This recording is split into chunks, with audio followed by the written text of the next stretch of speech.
Welcome to Alami kitchen.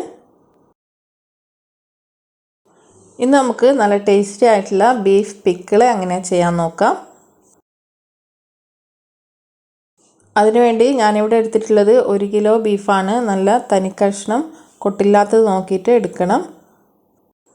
അതിൻ്റെ പാടിയും അതുപോലെ നെയ്യെല്ലാം ഉണ്ടെങ്കിൽ എല്ലാം കളഞ്ഞിട്ട് വേണം നമ്മൾ അച്ചാറിടാൻ വേണ്ടിയിട്ട് ബീഫ് കട്ട് ചെയ്തെടുക്കാൻ. ബീഫ് ഇതുപോലെ ചെറിയ ക്യൂബ്സ് ആക്കിയിട്ട് കട്ട് ചെയ്തതിന് ശേഷം നന്നായിട്ട് കഴുകി അരിപ്പയിലിട്ടിട്ട് വെള്ളമെല്ലാം കളഞ്ഞിട്ട് എടുക്കാം. ഇനി ഇത് വേവിച്ചെടുക്കാൻ വേണ്ടിയിട്ട് ഒരു പാത്രത്തിലേക്ക് ഇട്ട് കൊടുക്കാം. കുക്കറിലാണെങ്കിൽ കുക്കറിൽ ഇട്ട് കൊടുക്കാം. അതിലേക്ക് ഒരു ചെറിയ കഷ്ണം ഇഞ്ചി, 5-10 വെളുത്തുള്ളി മിക്സിയിലൊന്ന് നന്നായിട്ട് ചതച്ചതിന് ശേഷം നന്നായിട്ട് ഒരു പേസ്റ്റ് ആയതിനു ശേഷം ബീഫിലേക്ക് ചേർത്ത് കൊടുക്കാം. ഞാനിവിടെ വിറകടുപ്പിലാണ് ബീഫ് വേവിക്കാൻ വേണ്ടി വെച്ചത്. അപ്പോൾ നന്നായിട്ട് വെള്ളം ഒഴിച്ചിട്ട് തന്നെ വേവിച്ചെടുക്കാം. കുക്കറിലാണെങ്കിൽ അതിൽ തന്നെ വെള്ളം ഊറി വരും. അപ്പോൾ കുക്കറിൽ വെക്കുന്നതാണെങ്കിൽ വെള്ളം ഒഴിക്കേണ്ട ആവശ്യമില്ല.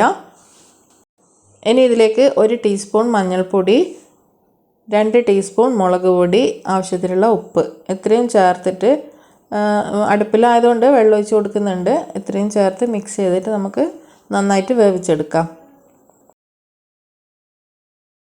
അടുപ്പിലാവുമ്പോൾ നമുക്ക് വേവ് നോക്കിയിട്ട് കറക്റ്റ് വേവിന് എടുക്കാൻ പറ്റും. കുക്കറിലാവുമ്പോൾ നോക്കിയിട്ട് ആദ്യം കുറച്ച് വിസിൽ വന്ന് നോക്കിയതിന് ശേഷം വെന്തിട്ടില്ലെങ്കിൽ ഒന്നും കൂടിയും അതിനനുസരിച്ചിട്ട് വിസിലിട്ടിട്ട് വേവിച്ചെടുത്താൽ മതി.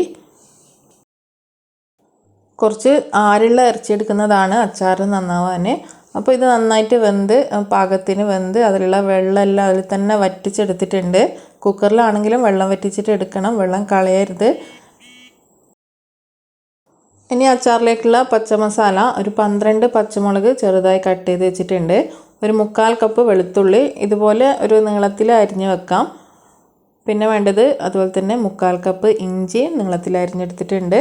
പിന്നെ കുറച്ച് കറിവേപ്പില. ഈ ഇൻഗ്രീഡിയൻസ് എല്ലാം നമുക്ക് എണ്ണയിൽ നന്നായിട്ട് പൊരിച്ച് കോരണം. അതിന് വേണ്ടിയിട്ട് ഞാനിവിടെ യൂസ് ചെയ്തത് അച്ചാറിന് സാധാരണ നല്ലെണ്ണ അല്ലെങ്കിൽ ഓയിലാണ് യൂസ് ചെയ്യാൻ.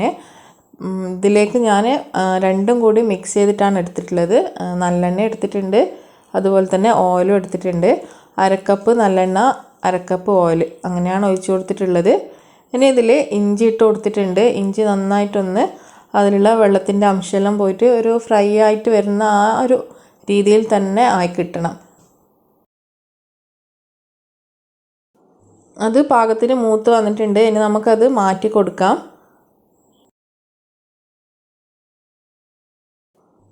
ഇനി ആ എണ്ണയിൽ തന്നെ നമുക്ക് വെളുത്തുള്ളിയും അതുപോലെ തന്നെ പൊരിച്ചെടുക്കാം. അധികം കരിഞ്ഞ പോലെ ആ ഒരു ടൈപ്പിലായിട്ടില്ലെങ്കിലും നന്നായിട്ട് അതിലെ വെള്ളമെല്ലാം മാറി ആ കളറെല്ലാം ചേഞ്ച് ആയിട്ട് വരുന്ന സമയത്ത് നമുക്ക് കോരിയെടുക്കാം. പാകത്തിനായി വന്നിട്ടുണ്ട്. ഇനി ഇത് നമുക്ക് എണ്ണയിൽ നിന്ന് കോരി മാറ്റാം. അതേപോലെ തന്നെ പച്ചമുളകും കറിവേപ്പിലയും ഓരോന്നോരോന്നായിട്ട് ഇട്ടിട്ട് വേണം പൊരിച്ച് കോരാൻ. കാരണം ഓരോന്നിൻ്റെയും പാകം ആ സമയം നമുക്ക് ക്രിസ്പിയായി കിട്ടുന്നൊരു ടൈം ഡിഫറെൻ്റ് ആയിരിക്കും. അപ്പോൾ ഒന്നിച്ചിട്ടിട്ടാൽ ചിലപ്പം കറിവേപ്പില പെട്ടെന്ന് മൂത്ത് കിട്ടും, പച്ചമുളക് അത്ര പെട്ടെന്ന് മൂക്കൂല. അപ്പോൾ രണ്ടും കൂടി ഒന്നിച്ചിട്ട് ഇടണ്ട, ഓരോന്നോരോന്നായിട്ട് തന്നെ ഇട്ടിട്ട് പൊരിച്ചെടുക്കണം. ബീഫ് അച്ചാറിൽ നമ്മൾ ഒരുപാട് ഇഞ്ചിയും വെളുത്തുള്ളിയും ഒന്നും ആഡ് ചെയ്യരുത്. കാരണം ബീഫിൽ നമ്മൾ നാരങ്ങക്കൽ ഇടുന്ന പോലെ ഇട്ടാൽ ബീഫിൽ അത്രയൊന്നും പിടിക്കില്ല. നാരങ്ങൻ്റെ പുളിയും കയ്പ്പെല്ലാം ആകുമ്പോൾ നമുക്ക് ഇതുപോലെ ഇഞ്ചിയും വെളുത്തുള്ളിയെല്ലാം കുറച്ച് കൂടുതൽ ഇട്ട് കൊടുക്കാം, അത് പ്രശ്നമില്ല. പക്ഷെ ബീഫിലാവുമ്പോൾ അത്രയും ഇടാൻ പറ്റില്ല. അപ്പോൾ ഈ ഒരു കണക്കിൽ തന്നെ ഇട്ട് കൊടുത്താൽ മതി.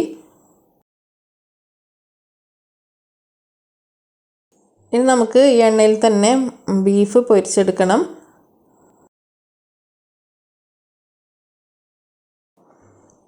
കുറച്ച് ഇട്ട് കൊടുത്തിട്ട് വേണം പൊരിച്ചെടുക്കാൻ, എന്നാലേ അതിൻ്റെ ശരിക്കും വെള്ളമെല്ലാം ഡ്രൈ ആയി നന്നായിട്ട് പൊരിഞ്ഞ് കിട്ടുള്ളൂ.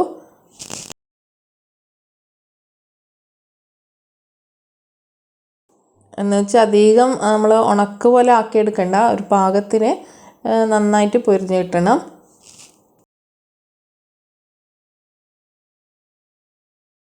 ഇതുപോലെയൊക്കെ നമ്മൾ വെള്ളമൊന്നും തൊടാണ്ട് വെള്ളത്തിൻ്റെ അംശമൊന്നും അതിൽ പെടാണ്ട് അച്ചാറിട്ടുന്നതാണെങ്കിൽ നമുക്കത് കുറച്ച് ദിവസം കേടുകൂടാണ്ട് നമുക്ക് സൂക്ഷിച്ച് വെക്കാൻ പറ്റും.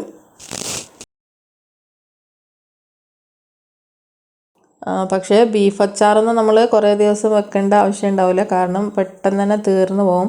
അത്രയ്ക്കും ടേസ്റ്റിയാണ് ഈ ബീഫ് അച്ചാർ. മീനച്ചാർ ചെയ്യുന്നതാണെങ്കിലും നമുക്ക് ഈ സെയിം പ്രൊസീജിയർ തന്നെ ഫോളോ ചെയ്താൽ മതി. ബീഫ് വേവിച്ചിട്ട് നമ്മൾ ഫ്രൈ ചെയ്തെടുക്കുന്നു. മീനാകുമ്പോൾ വേവിക്കേണ്ട ആവശ്യമില്ല, ഡയറക്റ്റ് നമുക്ക് ഉപ്പും മുളകും പുരട്ടിയിട്ട് എണ്ണയിലിട്ടിട്ട് ഫ്രൈ ചെയ്തെടുത്താൽ മതി. മുഴുവൻ ബീഫും പൊരിച്ചെടുത്തു. ഇനി നമുക്ക് അച്ചാറിടാൻ വേണ്ടിയിട്ട് ഒരു കടായി അടുപ്പിലേക്ക് വെക്കാം. അതിൽ അതുപോലെ തന്നെ ഓയിലും സൺഫ്ലവർ ഓയിലും നല്ലെണ്ണയും മിക്സ് ചെയ്തിട്ടാണ് ഒഴിക്കുന്നത്. ഇതിൽ 1/4 കപ്പ് എള്ളെണ്ണ, അതുപോലെ തന്നെ 1/4 കപ്പ് ഓയിൽ, അങ്ങനെ ഒരു അളവിലാണ് ഇതിൽ ചേർത്ത് കൊടുക്കുന്നത്. ടോട്ടൽ ഇതിലേക്ക് 1/2 കപ്പും നേരത്തെ നമ്മൾ പൊരിക്കാൻ വേണ്ടിയിട്ട് 1 കപ്പ് എണ്ണയും, അങ്ങനെ 1.5 കപ്പ് എണ്ണയാണ് ടോട്ടൽ നമ്മൾ എടുത്തിട്ടുള്ളത്. ഇനി ഫ്ലെയിം നന്നായിട്ട് കുറച്ച് വെച്ചതിന് ശേഷം അതിലേക്ക് കുറച്ചൊരു ഉലുവ ഇട്ട് കൊടുക്കാം. പിന്നെ വേണ്ടത് നമ്മൾ മുളക് പൊടിയാണ്. മുളക് പൊടി ഇടുമ്പോൾ ചെറിയൊരു തീയിൽ തന്നെ മതി, കൂടുതലേ വേണ്ട. അതിലേക്ക് 6 ടേബിൾ സ്പൂൺ മുളക് പൊടി ചേർക്കുന്നുണ്ട്. ഇതിപ്പോൾ പിരിയം മുളകും സാദാ മുളകും കൂടി മിക്സ് ചെയ്തെടുത്ത മുളകാണ്. ഇനി അതിൽ കുറച്ച് മഞ്ഞൾപ്പൊടി കൂടി ചേർത്ത് കൊടുക്കുന്നുണ്ട്. ഇനി നമുക്ക് ഇതിൻ്റെ ഒരു ഗ്രേവി കുറച്ചൊരു തിക്കായി കിട്ടാൻ വേണ്ടിയിട്ട് നമ്മൾ ഫ്രൈ ചെയ്ത് വെച്ചിട്ടുള്ള ഇഞ്ചി, വെളുത്തുള്ളി, പച്ചമുളക്, കറിവേപ്പില അതിൽ നിന്ന് കുറച്ചെടുത്തിട്ട് നമ്മൾ മിക്സിൻ്റെ ജാറിലിട്ടൊന്ന് ക്രഷ് ചെയ്തിട്ട് ഈ ഒരു മുളകിൻ്റെ കൂട്ടിലേക്ക് ഇട്ട് കൊടുക്കണം.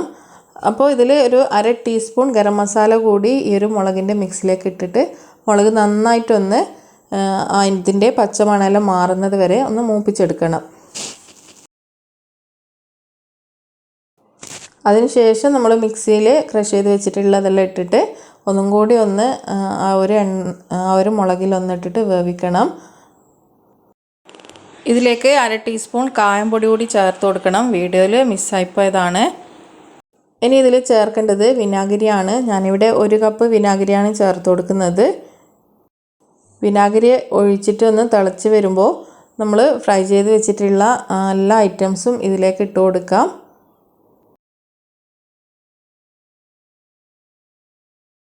ഇതിലേക്ക് ഇനി ആവശ്യത്തിനുള്ള ഉപ്പ് ചേർത്ത് കൊടുക്കണം. ഉപ്പ് ഞാനിപ്പോൾ ഒരു 3 ടീസ്പൂൺ ഓളം ഉപ്പ് ചേർത്തിട്ടുണ്ട്. ഇനി നമ്മളെല്ലാം ഇട്ട് മിക്സ് ചെയ്തതിന് ശേഷം ഉപ്പ് നോക്കിയിട്ട് ചേർത്ത് കൊടുക്കാം. കാരണം ബീഫിൽ നമ്മൾ ഉപ്പിട്ടിട്ടാണ് വേവിച്ചത്, അപ്പം ബീഫും കൂടി ഇട്ടിട്ട് വേണം ഇനി അടുത്തൊരു ഉപ്പിൻ്റെ ലെവൽ നോക്കിയിട്ട് ഉപ്പിടാൻ. അങ്ങനെ ചെറിയ തീയിൽ വെച്ച് വിനാഗിരിയെല്ലാം ഒഴിച്ച് നന്നായിട്ട് തിളച്ച് എണ്ണയെല്ലാം നല്ലോണം തെളിഞ്ഞ് വന്നിട്ടുണ്ട്. ഇനി ഇതിലേക്ക് ബീഫും അതിന് ബാക്കിയുള്ള ഐറ്റംസെല്ലാം ഇതിലേക്ക് ഇട്ട് കൊടുക്കാം. നമ്മൾ ഇഞ്ചിയും വെളുത്തുള്ളിയെല്ലാം ഇതുപോലെ കുറച്ച് വലുതായിട്ട് അരിഞ്ഞതുകൊണ്ട് നമുക്ക് അച്ചാർ കഴിക്കുമ്പോൾ അത് കടിക്കാൻ കിട്ടും. അപ്പോൾ അത് ഒരു പ്രത്യേക ടേസ്റ്റാണ്. നമ്മൾ സാധാരണ ചെയ്യുമ്പോൾ ആണെങ്കിൽ മിക്സിയിലൊന്ന് ക്രഷ് ചെയ്തിട്ടാണ് ഇഞ്ചി വെളുത്തുള്ളിയെല്ലാം ചെയ്യൽ. പക്ഷേ ഇതിൽ ഇതുപോലെ കട്ട് ചെയ്തിട്ട് തന്നെ ചേർക്കുന്നതായിരിക്കും നല്ലത്. പൊരിച്ച ബീഫും എല്ലാം ഇട്ട് നന്നായിട്ടൊന്ന് ആ ഒരു മുളകും വിനാഗിരിയും എല്ലാം കൂടി നല്ലതുപോലെ മിക്സ് ചെയ്ത് കൊടുക്കാം.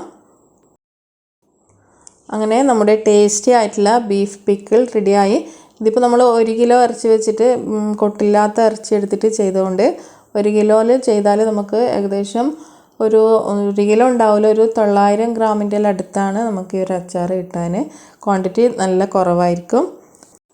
ഇത് എൻ്റെ ഒരു ഫ്രണ്ടിന് വേണ്ടി ചെയ്തതാണ്. നല്ല അടിപൊളി അച്ചാറാണ്. എല്ലാവരും ട്രൈ ചെയ്ത് നോക്കണം. ഇൻഷാ അല്ലാഹ് അടുത്ത നല്ലൊരു വീഡിയോയിൽ കാണാം.